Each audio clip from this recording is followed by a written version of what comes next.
Stories, Fables, Ghostly Tales.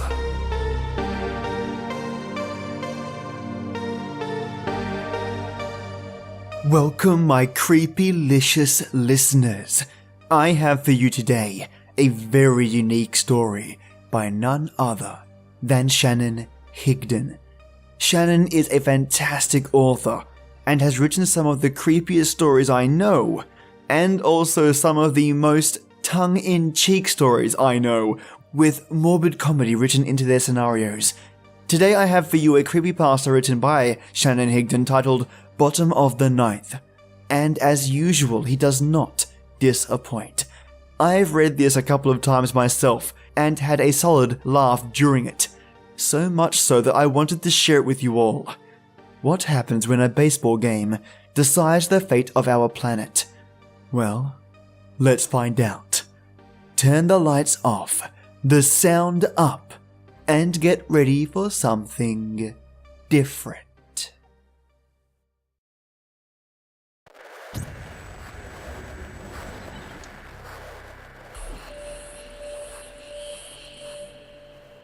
Welcome back to the bottom of the ninth inning, ladies and gentlemen, and it appears that we have yet to receive an update on the injury to the 20-year veteran Bryce Harper, who was hit by that devastating fastball to start the inning and had to be carried off the field. Obviously, we'll let you know the moment we have any definitive information.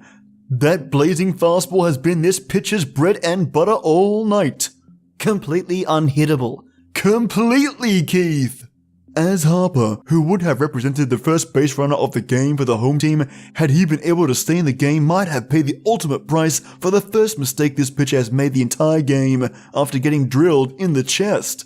Ron, I don't know about you, but I would have never imagined that it could be as quiet as it is now in this, the largest sporting venue in recorded history. You took the words right out of my mouth, Keith. As we saw in Angela's excellent pre-game report, 3 months of fevered construction went into converting the Indianapolis Speedway into a baseball diamond and expanding the seating of the stadium that already held 220,000 people into one which could accommodate tonight's crowd of nearly 500,000 people. I've honestly never been around such a large assembly before, and frankly, after the deafening roar they put up in the first few innings, it seemed inconceivable that the decibel level could be this low. Other than the beer and peanut vendors, you could probably hear a pin drop. I was thinking the exact same thing, Ron. Obviously, there's a tremendous amount of concern for Harper, but you would think getting that first run on, trailing 1-0, the crowd would try to muster up some sort of inspirational cheering. You're right about that, my old friend. You're right about that. I think it's safe to say that the massive ramifications of tonight's game, combined with the performance that their home team has put forth so far, had frayed the nerves of these people to their very end.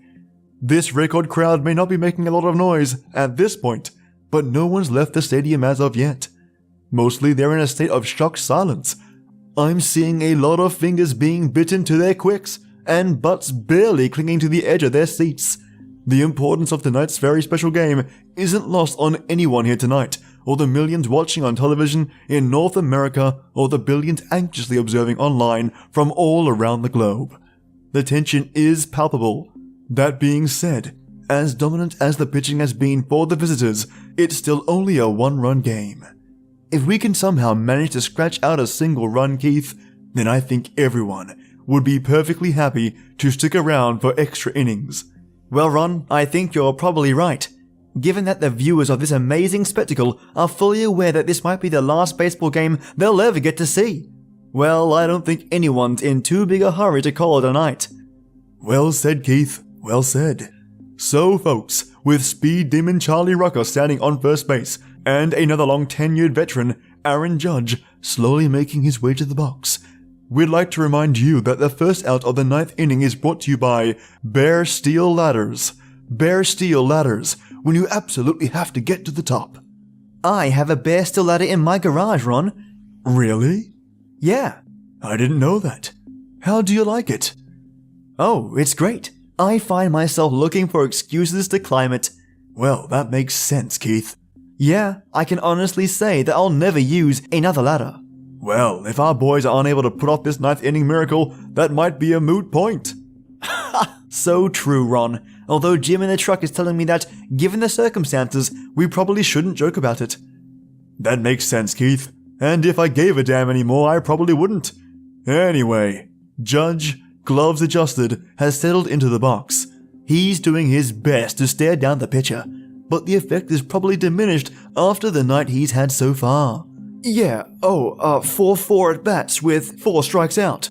Probably not the results he was expecting coming in. That's true, Keith, but it's not like anyone else is doing any better. The team getting no hit through 8 innings, but then again, it's unlikely that any of them expected to try to hit pitches that regularly hit 180 on the radar gun. So true. You know, it occurs to me that it was likely that when President Bieber offered up baseball as the official competition, he was doing so facetiously.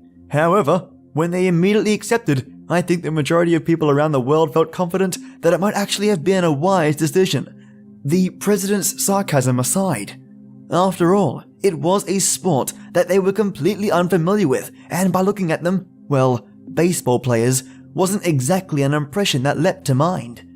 We were all guilty of making certain assumptions about their physical abilities. How could you not? It only took a few innings of watching one violent fastball after another, however, to wash those away, unfortunately.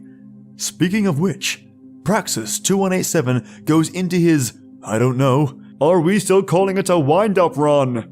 Who knows, Keith? It's some type of repetitive motion, that's for sure. Whatever it is he's doing to get that ball moving, he's just putting his 78th pitch across the plate at 165 miles per hour. It seemed like he took a little bit of that pitch, but much as he's done all night, Judge could only blink as it passed him by for the first strike here in the 9th. Has anyone even put the bat on the ball tonight for this team of all-stars from around the world? Because I can't recall even a foul ball so far. You're completely right about that one, Keith. Praxis 2187 has been doing nothing short of dominate. And there's strike 2. That one clocked at 155. He's definitely starting to lose some of his juice. Unfortunately for Aaron and the rest of the home team, Praxis 2187's worst is still better than anything they've seen before. Here's the pitch. Judge swings weakly at strike 3. Aaron looks completely dejected, Ron.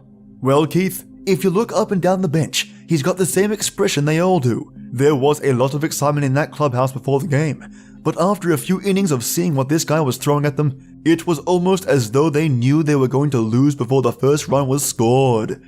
It was like a virus. It started in the dugout and slowly spread through this crowd, stifling even the most rambunctious fans. Excellent observation, Keith. And on that note, the second out of the 9th inning has been sponsored by the Colonel's Crazy Chicken. If the home team pulls off a victory tonight, Colonel's Crazy Chicken will give anyone that comes into any of their 4,000 locations tomorrow a free straitjacket chicken sandwich.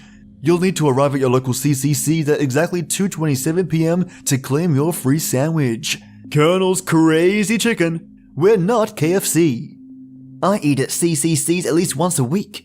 Really? I didn't know that. So you're a big fan of the Colonel's Chicken? Big time.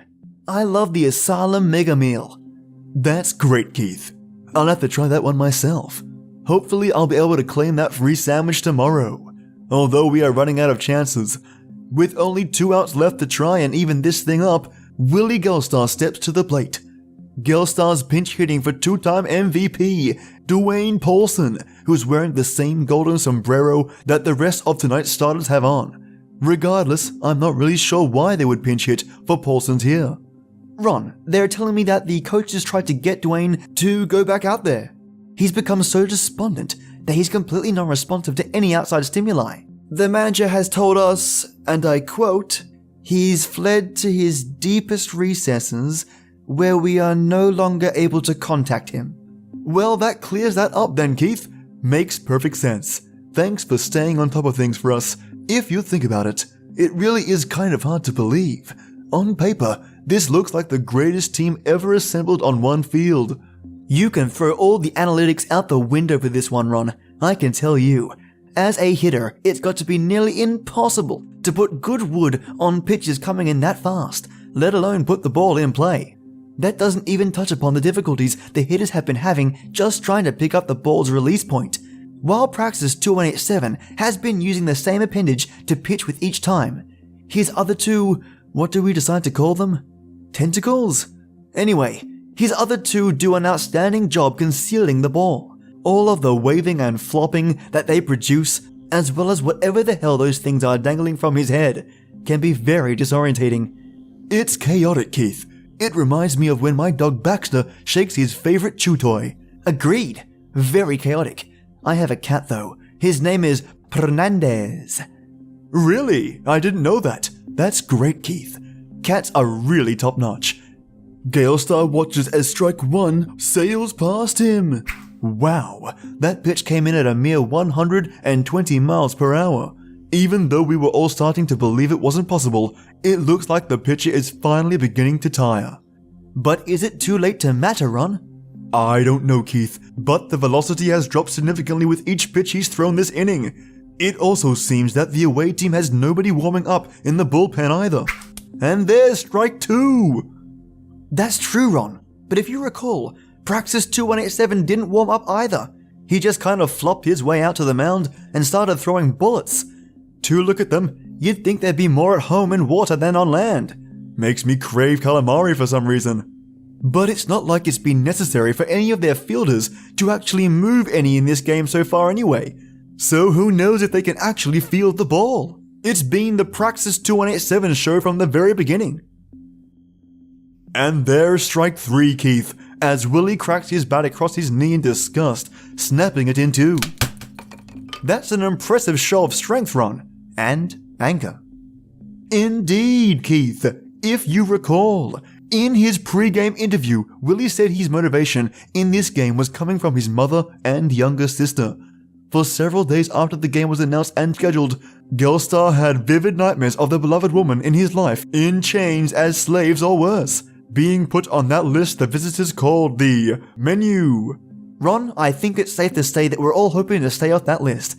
Personally, I've spent the last month doing everything I can to make myself look as unappetizing as possible. Well, I think you've succeeded, old friend. You seem chewy to me. That's just what I was going for. So we're going to get another pitch hitter here as we're down to our final opportunities. Tanaka Hirito, who has been, arguably, the greatest hitter to ever play Japanese professional baseball, is taking deliberate cuts in no obvious rush to put himself in the box as he prepares to take the place of fellow Japanese MLB All-Star Shohei Ohtani. While he's doing that, let's take a moment to talk about our third out sponsor, Spittle Candies. Spittles, a rainbow of colors to choose from, but only one flavor. What about Spittles, Keith? How do you feel about those? I don't care for them, Ron. Oh, that's okay, Keith. Just remember, there's a rainbow of colors to choose from. I'll do that, Ron. Too bad they all taste like shit. Well, it looks like Hirito is finally ready to take his cuts. I can't imagine the pressure that's on that young man's shoulder right now. The weight of the world, Keith. The weight of the world. Here's the pitch, and strike one! That pitch was around 115. They're coming in slower now, but not slow enough, unfortunately. As you look around the crowd, Ron, you can see a lot of fetal positions developing and tears beginning to flow on many faces. And what's that noise? I think some people are wailing? That's understandable, Keith. I could probably do with a little cathartic wailing myself about now.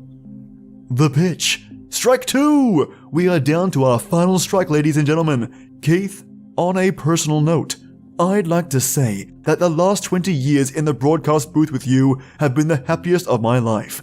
You've been a great friend and partner, and I wouldn't trade that time for anything. Ron, I don't have the words. I love you, old buddy. I will miss this time, maybe more than anything. Praxis 2187 is taking a moment before throwing what might be the last pitch ever thrown, perhaps savoring his impending victory. And Tanaka steps out of the box. He's staring intently at his bat and forcing himself to take slow, purposeful breaths.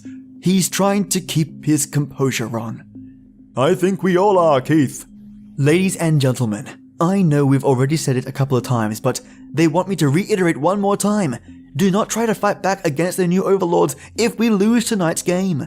The death ray demonstrations that were given on CNN and the BBC in the last month are very real. Resistors will be automatically placed on their menu list. If, however, you find yourself on this list, unray as asfay, as ooye and k and idhay. Well said, Keith. Hopefully our audience can read between the lines. So, Tanaka finally steps back into the box and, what's this? Is he closing his eyes? It looks that way, Ron. In all honesty, does it really matter? I can't really blame him. I'd like to close mine as well right now. You may be right, Keith, but, well, you may be right. Here's the pitch. Hirito takes a cut. He hit it! It's a deep fly ball. Go, baby! Go, baby, go! It's still going. It's gonna be out of here. I can't believe it. I can't believe it. Tanaka will have won the game with a home run to dead center field as practice 4588 watches the ball sail over his head. It's going to be pandemonium. What? What just happened? It was too quick to see, and even the umpires are going to have to go to the replays just to see what just transpired. I don't know, Ron, but this monster crowd has just erupted. They're singing and dancing in the aisles. Like my bipolar sister, they went from the lowest depths to jubilance in a matter of a few seconds. But I don't think they realize that the play hasn't been called a home run yet. You hear that, Keith? Of course, how could I not? That's the sound of 500,000 people chanting one man's name. It's inspirational, but then again, is it going to be in vain? Okay, Keith, here is the replay which the booth has slowed down to 1/100th of its normal speed. The ball is just above the wall in center field when, whoa, what in the holy hell is that, Keith? Ron, I really don't know how to process what I'm seeing. It would appear, ladies and gentlemen, that the visitors have an additional appendage that we've all been unaware of. Another one of those long, black, snake-like tentacles seemed to have rocketed out of the area where we all were assuming to be their derrieres with speed beyond our normal eyes could perceive and plucked the ball from the air just before it cleared the center field fence. There's really nothing more that can be said besides, what the fuck? What the fuck indeed, Keith? I don't think anyone saw that one coming, and it should only take the umpires a moment longer to pronounce this game as being over with a final score of 1-0. I would expect the suicides to rate in the thousands before most folks even make it back to their cars. Yeah, it's a real shame. I guess we should go ahead and sign off before the real carnage begins. What do you think, Ron? You're probably right, old buddy. Just a couple of words before we send this back to Marcus and the team in the studio. We've gotten an update on Bryce Harper's condition. Unfortunately, it would appear that the prenatal all-star has passed away, killed by a pitch that shattered his entire ribcage at the age of 39. I'm also being told that Aaron Judge has taken his own life by walking into the batting cage without a bat or helmet and sitting cross-legged on the plate. That's a hell of a way to go, Ron. Well, Aaron always had his own way of doing things. Fitting, I guess. True, so true. Tonight's completed game was brought to you by Morton Blotless Paints. Let Morton Blotless bring beautiful colors to your world because Morton Blotless Paints coat your life with joy. And Highmark greeting cards. Highmark is more than a card. It's love. Thanks for tuning in to humanity's last sporting event, ladies and gentlemen. If you live in North America, please make sure that you and your families report to your nearest processing office by next Monday for your detention campus assignments. You know what happens if you're late. May God help us all and long live Paraxis!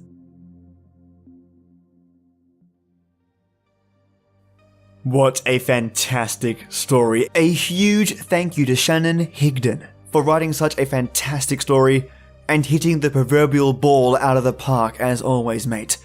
I felt like I was in those chairs watching that game go by. The attitudes and the characters of Keith and Ron were just brilliant. Not to mention laughing whilst I watched humanity struggle against insane odds. Getting someone to laugh at that unknowingly is quite a feat, Shannon. You are a talented writer. Be sure to check out Shannon's other works. You can find them on this podcast or even on the Creepypasta website, but I'll make things easier for you and link them in the show notes. The last thing I'd want you to do is spend time hunting. Also, if you get a chance, swing by this podcast's iTunes page and leave a little review. You're actually helping authors with every 5-star that you leave. How? Well, you give me a chance and the authors on here to reach even more people, and with that awareness brings more lovely people like you. And for those of you who have already done this, absolutely freaking awesome. Cheers, mates. Now, tomorrow, I've got for you a Tom Keithley special. Oh yeah, Tom is back with fantastic twisted tales, and I can't wait to share them with you all. But for now, sit tight, and as always, till next time.